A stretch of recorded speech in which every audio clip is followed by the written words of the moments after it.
ایک یہ کہتے ہیں کہ ایک 10-11 سالہ بچہ اگر نماز پڑھ رہا ہے تو بعض لوگ آ کے اس کو ہٹا کے سائیڈ میں کر دیتے ہیں اور خود نماز پڑھنا شروع کر دیتے ہیں. کیا حکم شرع ہوگا؟ کیا بچے کی نماز رہے گی یا ٹوٹ جائے گی؟ لیکن پہلی بات تو یہ کہ اگر بچے کے 3 قدم انہوں نے چلوا دیے، ہٹایا بچے نے 1 2 3 قدم، تو بچے کی نماز ٹوٹ گئی، اسے دوبارہ نماز یعنی نیت دوبارہ باندھنی ہوگی. یہ تو ٹوٹنے کا مسئلہ ہو گیا. آپ ذرا جو جتنے ہمارے بزرگان دین سن رہے ہیں وہ ذرا سماعت فرمائیں. مسئلے ہمیں بالکل پتہ نہیں ہوتے، دین کی ABC ہم نے سیکھی نہیں ہوتی، لیکن یہ 45 سال سے نماز پڑھ رہے ہیں، ان کے سفید داڑھی ہے، یہ صاحب جو ہیں مسجد کے انتظامات میں حصہ لیتے ہیں، تو سب سے بڑے مسجد کے مفتی یہی ہیں. یہ جو کریں گے وہ صحیح کریں گے. اب اچھی طرح سمجھ لیں کہ شرعی مسئلہ کیا ہے. یہ یاد رکھیں کہ جو نیت کا اہل ہو، جس کو شریعت نے جس کی نیت کو ویلڈ مانا ہے، وہ مسلمانوں میں 7 سال کا بچہ ہوتا ہے. یعنی جب وہ 8ویں سال میں لگ جائے تو وہ باقاعدہ نیت کا اہل کہلاتا ہے. اس سے چھوٹا بچہ جو ہوتا ہے اگر نماز کی نیت باندھ بھی لے تو اس کی نماز نہیں کہلاتی، کیونکہ وہ نیت کا اہل نہیں ہے. ہاں اگر سمجھدار بچہ ہے 6-6.5 سال کا مثلا اور بڑا بھی لگتا ہے تو ٹھیک ہے، اس کا بھی اعتبار کرنا چاہیے، لیکن عمومی طور پہ نیت کا اہل 7 سال کا بچہ ہوتا ہے، اسی لیے اس کو سمجھدار بچہ کہتے ہیں.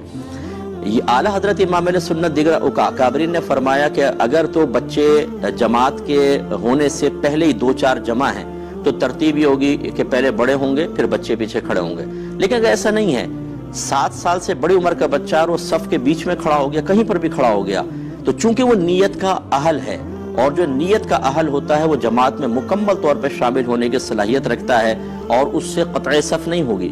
قطع صف اس سے ہوتی ہے، صف کٹتی اس سے ہے جو نیت کا اہل نہیں ہوتا.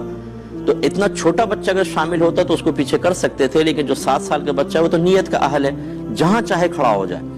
اب یہ صاحب آ کے اس کو پیچھے کرنا شروع کر دیتے ہیں. کیوں کر رہے ہیں آپ یہ بتائیے؟ کہاں سے آپ نے شرعی مسئلہ سنا کہ 7 سال کا بچہ کو بھی آپ پیچھے کریں گے؟ اور بعض تو اس سے بڑھ کر ایک نادانی کو ثبوت دیتے ہیں.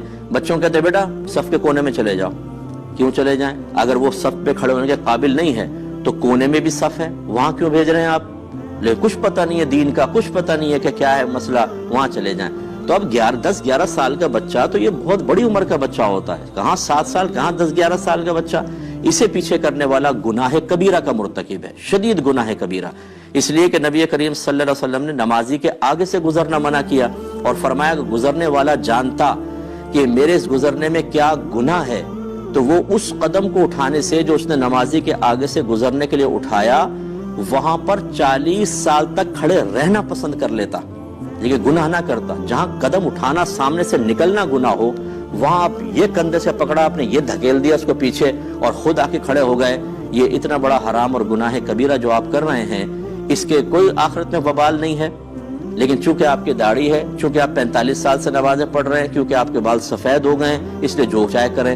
تو اس لیے جو ہمارے ایسے بزرگ سن رہے ہیں، کوئی میرا خدا نہ خواستہ کسی کی تحقیر کرنا مقصود نہیں ہے، لیکن جو جہالت کا مظاہرہ کرے گا اس کو عزت دینے کا بھی شریعت نے حکم نہیں دیا ہے.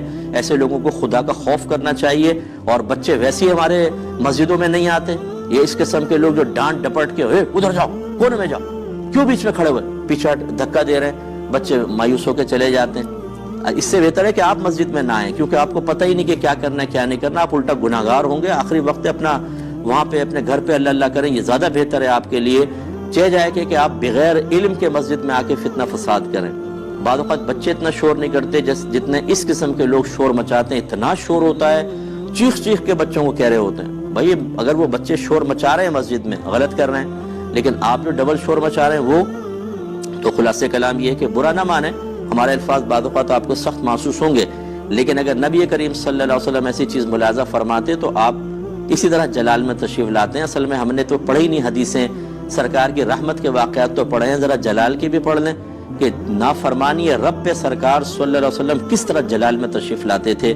یہ اس وجہ سے ہماری مسجدوں کا بیڑا غرق ہو چکا ہے.